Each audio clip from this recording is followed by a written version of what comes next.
Buenos días, buenas tardes o buenas noches, en dependencia de la hora en que usted pueda conectarse y unirse a nosotros en nuestro deseo de buscar y crecer en el conocimiento de la palabra de Dios. Hoy vamos a comenzar una serie que trata acerca de la vida resucitada del creyente, el poder de una vida resucitada o resucitados con Cristo, pudiéramos decirlo en ese sentido, resucitados con Cristo. Y específicamente vamos a estar viendo en qué consiste el poder de la vida cristiana.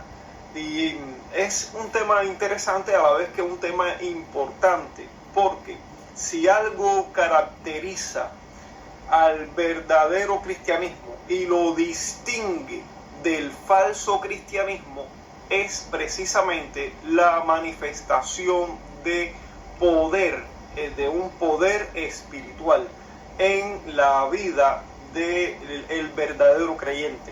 Y cuando decimos poder espiritual, no estamos hablando de un poder místico o de un poder que no se pueda apreciar de una manera práctica en la vida real, sino muy por el contrario, estamos hablando de un poder que puede ser manifestado en la vida práctica y que de hecho debería y debe ser manifestado en esa vida práctica de cada día, en la vida cotidiana de cada día. Claro que es un poder que se va a ir manifestando de una manera también progresiva a medida que el creyente va creciendo en su comprensión de su unión a Cristo. Eso es algo que va a suceder paulatinamente, ya que es parte del proceso de santificación. El proceso de santificación cuya meta es que el creyente llegue a ser hecho conforme a la imagen de Jesucristo, y eso por supuesto que no se hace de un día para otro, así que el creyente va a ir transitando durante toda su carrera de vida en crecimiento, en el crecimiento a la imagen de la persona, del ser de Cristo, del Cristo vivo y resucitado que ahora habita en el creyente. Tal poder se manifiesta allí o se puede apreciar allí en las palabras del apóstol Pablo en Gálatas 2:20, cuando dice: ya no vivo yo, mas vive Cristo en mí, y lo que ahora vivo en la carne, lo vivo en la fe del Hijo de Dios, el cual me amó y se entregó a sí mismo por mí. Es decir, Pablo está diciendo: ya no vivo yo, es decir, asume que lo que es la persona de Pablo, lo que era su persona antes de conocer a Cristo, ese Pablo antiguo como que murió, y en su lugar ahora vive Cristo. Pero Pablo dice, pero yo aún sigo viviendo realmente. Dice, y lo que ahora vivo en la carne, es decir, lo que todavía vivo yo en la carne, ya no lo vivo para mí, ya no lo vivo para mi satisfacción o para mi deseo o para mi deleite o para mi voluntad, sino que lo vivo en la fe del Hijo de Dios, es decir, en esa unión con Cristo y en el deseo de agradar a Cristo y de buscar la voluntad de Dios y de crecer en el conocimiento de Cristo, en el conocimiento de Dios, en la intimidad, en la comunión con Dios. Y a todo ese proceso es a lo que se conoce como santificación. Y por supuesto es un proceso paulatino. Bueno, ya lo dice la palabra, es un proceso, algo que va realizándose progresivamente. Así que el creyente tiene todo lo que es el tiempo de su vida, todo el tiempo que Dios le conceda para vivir, para crecer en ese propósito de llegar a ser conforme a la imagen de Jesucristo. Ese es la meta final de la santificación, el estado final de gloria. Cuando lleguemos a ese momento, ya estaremos transformados en ese estado glorioso en el cual seremos completamente semejantes a Jesucristo, en el sentido de glorificación. Y mientras tanto, estamos viviendo en el crecimiento hacia ese logro. Pero esto es algo que debe manifestarse en la vida del creyente. Y lo que define la verdadera, lo que es verdadero cristianismo, que define a esa persona que es cristiana verdaderamente y lo distingue de aquel falso cristianismo, de esas expresiones de religión cristiana, pero que solo tienen el nombre de cristiana, pero que no manifiestan el verdadero poder de la vida resucitada. Ese tipo de distinción es el que se marca entre verdadero cristianismo y falso cristianismo, o verdadera religión y falsa religión. Entonces, hoy vamos a ver vamos a comenzar esta serie que trata acerca de la vida en el poder de la resurrección. La vida cristiana en el poder de la resurrección. Y hemos titulado de manera sencilla, resucitados con Cristo. Comenzamos con una pregunta. ¿Cómo contempla usted al cristianismo? ¿Cuál es su visión de la vida cristiana? Si se le pidiera dar una definición de lo que significa vivir como un cristiano, ¿qué respondería? ¿Sería su visión del cristianismo algo así como poseer una Biblia y leerla regularmente, asistir a la iglesia los domingos, dar gracias por los alimentos? Bueno, todo eso realmente forma parte de la vida cristiana y de lo que debería realmente verse en la vida cristiana. Pero a esos elementos o a estos detalles que hemos mencionado debe añadirse el poder de una vida resucitada. La vida cristiana es la aventura más emocionante que se puede vivir. Las personas que no han tenido el privilegio de conocer, es decir, de conocer por experiencia el verdadero sentido de la vida cristiana, a menudo se les escucha quejarse de las restricciones que sufrimos los cristianos, restricciones entre comillas y sufrimiento entre comillas, de las cosas que el cristianismo nos quita o nos prohíbe. Piensan que los cristianos somos aburridos, que vivimos privándonos de muchas cosas y que la vida cristiana es muy rigurosa y que no te deja, ser una persona realizada y feliz. Pero nada está más lejos de la verdad.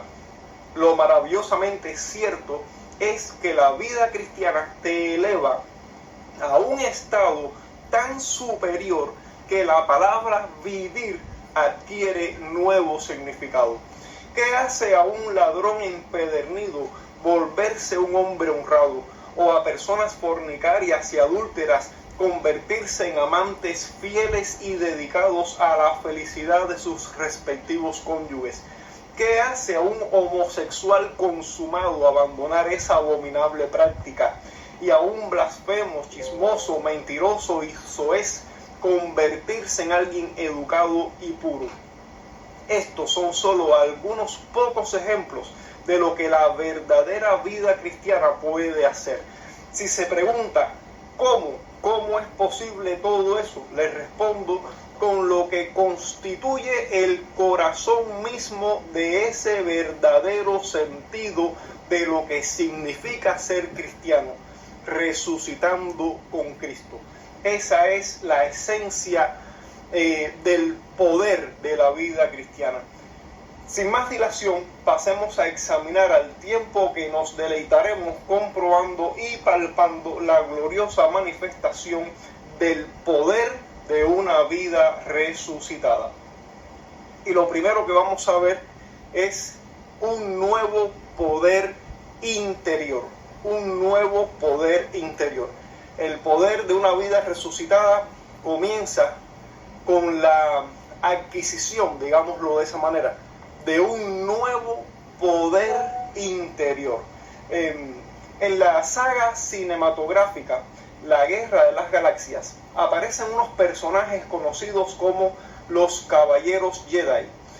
Estos Caballeros Jedi poseían una gran habilidad para el combate y el manejo de las armas, tanto armas manuales como armas, digamos, naves, aeronaves, cosas así. Una gran habilidad, una gran destreza en el manejo de todas estas armas y en el combate. Estos Caballeros Jedi tenían ese poder, pero su principal capacidad para la lucha provenía de un poder interior al que le llamaron la fuerza. Si han visto las películas, en algún momento aparece una escena en la que como cuando las personas en otros contextos se desean buena suerte, ellos se decían que la fuerza te acompañe. Esa era la frase, la fuerza, ese poder interior. Con la ayuda de esta fuerza, de ese poder interior que esos Jedi poseían, ellos eran capaces de realizar grandes hazañas, haciendo con sus proezas grandes cosas y que fueran legendarias. Es verdad que todos los que hemos disfrutado de estas películas, que ciertamente son apasionantes, nos sentimos identificados con estos héroes. Seguro que más de uno ha estado fantaseando con tener un poder semejante. Bueno, tal poder sí existe.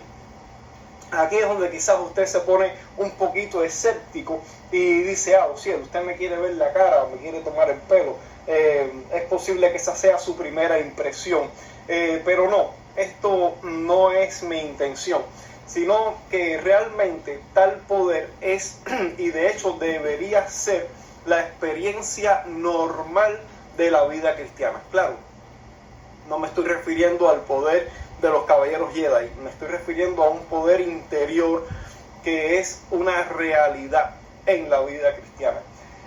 Lo que sucede, y esto es algo por lo cual no lo culpo, porque ciertamente usted quizás no está acostumbrado a ver esto de manera cotidiana y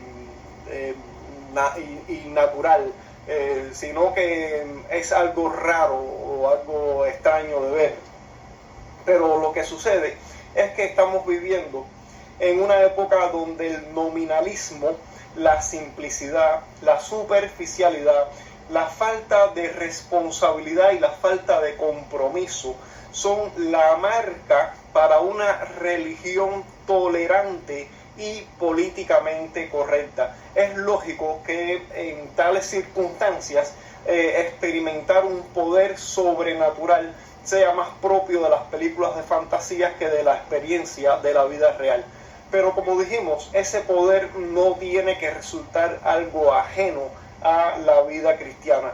Y para hacer una aclaración, quiero decir que no me estoy refiriendo con este poder en la vida cristiana a lo que en algunos círculos que también se hacen llamar cristianos expresan como si fuera ese poder sobrenatural y esas manifestaciones de hablar en lenguas desconocidas, lo cual no son ninguna lenguas, sino que son puras jerigonzas sin sentido, expresiones como temblequera sin control, caídas al suelo y éxtasis, pérdida del sentido y todo este tipo de manifestaciones extrañas. No es a nada de eso a lo que nos estamos refiriendo con el poder de una vida resucitada en Cristo. Definitivamente todo eso es puro engaño del demonio, y las personas que se dejan engañar con este tipo de manifestaciones solamente están siguiendo experiencias que nada tienen que ver con la verdadera proyección de una vida santificada. Nada tiene que ver con eso. Vamos a ver aquí en la palabra de Dios cómo podemos encontrar en sus páginas las declaraciones bíblicas que nos muestran cómo se expresa y cómo se comprende este verdadero poder que caracteriza a la verdadera vida cristiana. Dice allí en primer lugar, en primera a los Corintios 15:17, de modo que si alguno está en Cristo, nueva criatura es. Las cosas viejas pasaron, he aquí todas son hechas nuevas. Este versículo contiene una de las afirmaciones más grandes de todo el Nuevo Testamento. No encontramos en las enseñanzas de ninguna otra religión que una persona pueda llegar a ser nueva criatura. Pero cuando una persona está en Cristo, se hace una nueva criatura. Nuestro viejo hombre muere y el nuevo hombre nace según Dios en la justicia y santidad de la verdad. Las palabras más importantes de 2 Corintios 5:17 son en Cristo. Es decir, la persona tiene que estar en Cristo, y estar en Cristo significa tener fe o confiar en Cristo, obedecerle y amarle y hacerle Señor y Salvador de la vida. Y noten que digo primeramente Señor y luego digo Salvador, porque no es posible que Cristo sea el Salvador si no es el Señor de esa vida. Así como una rama tiene que estar unida al árbol, nosotros debemos estar unidos en Cristo y a Cristo, por supuesto. Si estamos en Cristo, o lo que es lo mismo, unidos a Cristo, Cristo a su vez estará en nosotros, como ya lo vimos ahí en Gálatas 2:20, la experiencia del apóstol Pablo. Y por medio de su Espíritu Santo que habita en nosotros, llegaremos a ser nuevas criaturas. Eso lo vemos también ahí en Romanos 8:11. Para que nuestra nueva creación pueda surgir, debe morir nuestro viejo hombre pecaminoso, como lo vemos en Romanos 6:6 y en Gálatas 2:24. Debemos despojarnos de nuestro viejo hombre. Eso lo vemos en Efesios 4:22. Antes de poder recibir un nuevo corazón, debe ser extirpado nuestro viejo corazón perverso. Eso lo vemos en Ezequiel 11:19. Perdón. Para que puedan nacer las hojas nuevas, las hojas viejas se tienen que caer. Esto implica que para ser una nueva criatura, nuestros malos hábitos y viejos deseos propios de la concupiscencia, es decir, propios de la naturaleza pecaminosa y carnal, terrenal, que eran conformes al mundo, deben ser eliminadas o deben ser mortificadas. Las cosas viejas pasaron, he aquí todas son hechas nuevas. Así es como cierra este versículo 2 Corintios 5:17. Si nuestras vidas están llenas de viejos pecados, ¿cómo podemos decir que somos nuevas creaciones? ¿Es nuestro comportamiento como el de una nueva criatura? Si la respuesta es no, entonces es posible que no estemos en Cristo. Así que es importante que nos examinemos. Claro, recuerden que estamos hablando también, o que ya dijimos, que la santificación es un proceso, que uno no se hace conforme a Cristo de un día para otro. Claro que en el proceso todavía la vieja naturaleza de pecado, que no ha sido eliminada de nosotros, sino que ha sido mortificada por medio de la fe en Cristo. Cristo ha ocupado el trono de nuestra vida, de modo que el pecado ha sido despojado de ese trono, de modo que ahora el pecado está bajo yugo, está bajo sujeción al gobierno de Jesucristo. Pero es decir, el pecado es una condición de rebeldía que constantemente va a buscar la manera de querer regresar a ese trono, querer volver a tener el dominio, querer volver a tener el control de nuestra vida, lo cual no va a ocurrir si Cristo ya es el Señor de nuestra vida. Pero eso no significa que no habrá lucha contra el pecado. Ahora, sí debe notarse que si Cristo es el Señor de la vida, o es decir, de nuestra vida, pues entonces tiene que haber alguna manifestación, aunque sea inicial, aunque sea en un principio algo sencillo, pero tiene que haber una manifestación que poco a poco vaya en crecimiento hacia la santificación, hacia la semejanza de Cristo, hacia la formación del carácter de Cristo en nosotros.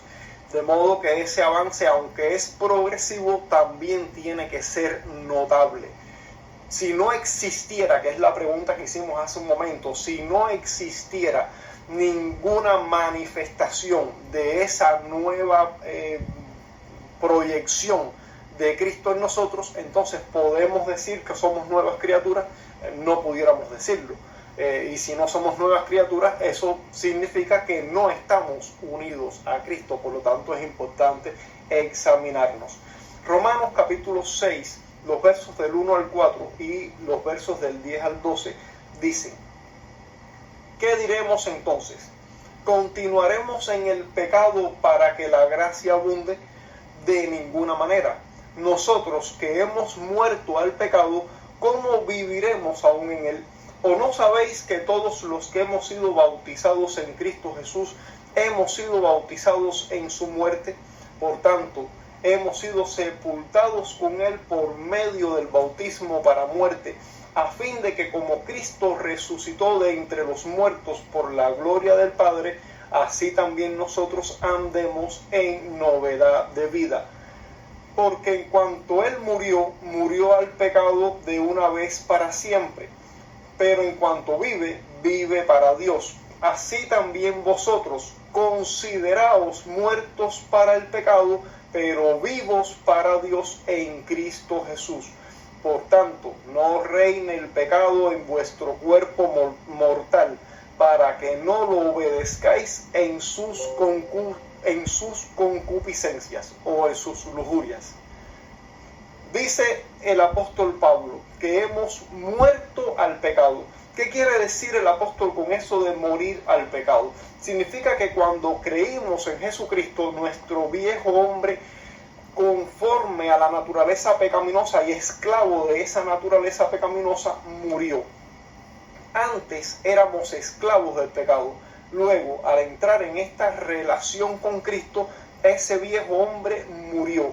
Cualquier esclavo que muere ya no está más bajo el control de ese amo. Es decir, si hay una persona que es esclavo de otra persona, si el esclavo muere, ya el amo de esa persona ya no tiene más control sobre ella, porque el que era esclavo murió. Así, nuestro viejo hombre, dominado por el pecado, ha muerto una vez que Cristo ha entrado a tomar posesión de nuestra vida. Por lo tanto, el pecado ya no puede enseñorearse más de nosotros. Así que, si somos liberados de nuestro antiguo amo, el pecado, ¿por qué aún hay quienes insisten en seguir viviendo como si todavía fueran sus esclavos? Esto no significa que no tengamos lucha contra la naturaleza pecaminosa, que ciertamente no ha desaparecido absolutamente de nosotros, pero ya no estamos sometidos a ella sin remedio. Sigue diciendo el apóstol Pablo que somos bautizados en su muerte. Cuando recibimos el bautismo, fuimos sumergidos, en el caso del bautismo por inmersión, fuimos sumergidos en el agua, y en un sentido simbólico nuestros pecados fueron lavados. Digo que fueron lavados los pecados simbólicamente en el bautismo, porque sí fueron lavados verdaderamente en el momento de la conversión, es decir, por la aplicación de la sangre de Cristo a nuestra vida en el momento de nuestra conversión, representando así la muerte y la sepultura del viejo hombre inconverso, es decir, del viejo hombre dominado por el pecado. Inmediatamente después de levantarnos del agua, hemos representado la resurrección de una nueva criatura, es decir, de una nueva vida en Cristo. Así como Cristo tuvo que morir y resucitar, así también debemos morir al pecado para resucitar a una nueva vida en Él, es decir, en unión a Él. Pablo añade al pecado murió una vez por todas. Es decir, Cristo cuando murió una vez por todas con relación al pecado. Es decir, Cristo murió por nuestros pecados solo una vez, como lo dice Hebreos 9:26. Recordemos que Cristo nunca pecó, pero en su sacrificio Él llevó nuestros pecados y los sepultó junto a sí al morir. Una vez resucitado, vive para Dios. De la misma manera, nosotros, al estar unidos en Cristo, hemos muerto al pecado y vivimos para Dios. Pablo continúa su argumentación y para imprimirle mayor fuerza emplea el término considerados, es decir, considerados muertos al pecado y vivos para Dios, con lo que quiere significar creer algo con gran certeza, como lo expresa Hebreos 11:1, que es pues la fe, la certeza de lo que se espera, la convicción de lo que no se ve. Considerados muertos al pecado, la palabra considerados significa creer algo con gran certeza, es decir, que hemos muerto al pecado y que ahora vivimos para Dios. Esto debemos creerlo con certeza. Por tanto, actuemos conforme a este conocimiento, conforme a esta verdad. Si hemos muerto al pecado, entonces creamos eso, debemos creerlo con gran fuerza, de modo que nuestra conducta esté movida por esa convicción. Finalmente, Pablo sentencia: no reine pues el pecado en vuestro cuerpo mortal, de modo que lo obedezcáis en sus concupiscencias. Debemos preguntarnos, ¿quién reina en nuestro cuerpo? Disculpen. Debemos preguntarnos, ¿quién reina en nuestro cuerpo? ¿El pecado o Dios? ¿Quién tiene el control? ¿Quién es el soberano? El pecado encuentra su raíz en el egoísmo, que lleva a la egolatría. Disculpen. El pecado encuentra su raíz en el egoísmo y el egoísmo lleva a la egolatría, es decir, a la idolatría del yo. Por causa del egoísmo nos ponemos nosotros en primer lugar. Por el egoísmo buscamos satisfacer primero nuestros deseos antes que los deseos de Dios. Volvamos a la pregunta, ¿quién reina en nuestros cuerpos? ¿Reina el pecado o reina Dios? Podemos replantear la pregunta insertando la palabra yo en lugar de pecado. ¿Quién reina en nuestro cuerpo? ¿Reino yo o reina Dios? ¿La voluntad de quién obedezco? ¿Obedezco mi voluntad o obedezco la voluntad de Dios? Si la respuesta es que obedezco mi voluntad, entonces el pecado reina en nuestro cuerpo. Pero, ¿cómo sabemos si un deseo particular es propio de Dios o no? Por ejemplo, tomemos el deseo de estudiar. Una manera de saber si esta es la voluntad de Dios o estamos haciendo nuestra propia voluntad consiste en preguntarnos, ¿para quién estoy estudiando? ¿Para mí o para Dios? Necesitamos hacernos esta pregunta en todo lo que hacemos y en todo lo que deseamos hacer.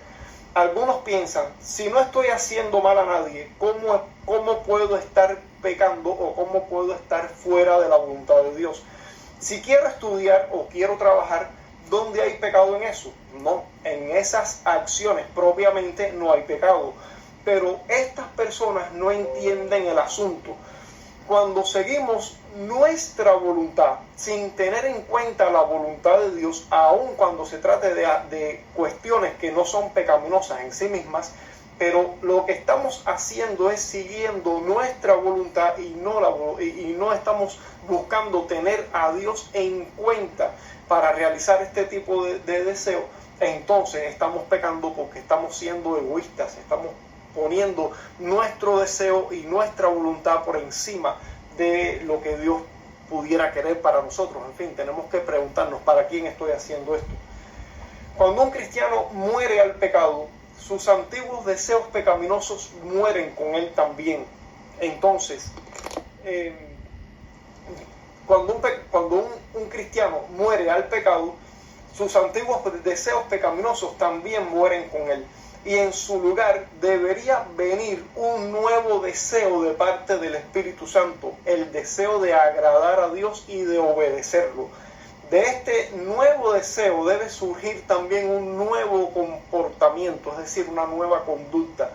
Efesios 2, verso 1 y verso 6 dice: y Él os dio vida a vosotros, que estabais muertos en vuestros delitos y pecados.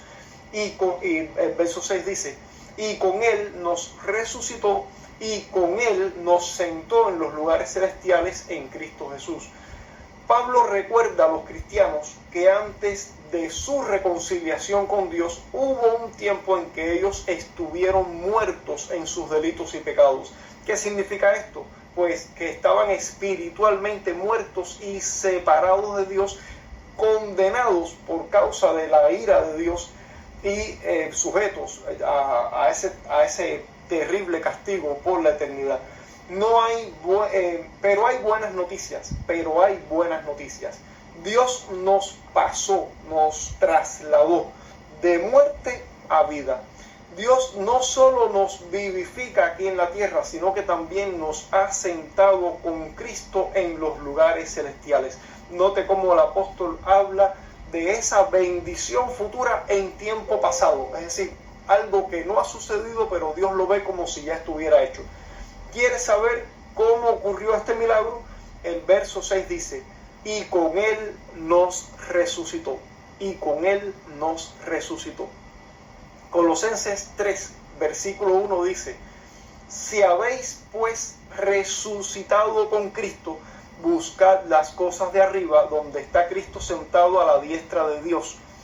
La resurrección de Cristo fue un evento espectacular, pero igual de asombroso es el hecho de que también los cristianos hemos resucitado. Así lo vemos en Colosenses 2:12.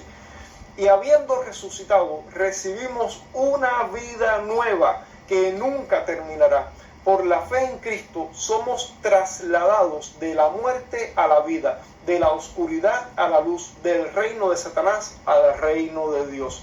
Por lo tanto, Pablo dice: si pues habéis resucitado con Cristo, buscad las cosas de arriba, es decir, las del reino de Dios. Sobre todo, pongamos nuestros corazones en Jesucristo.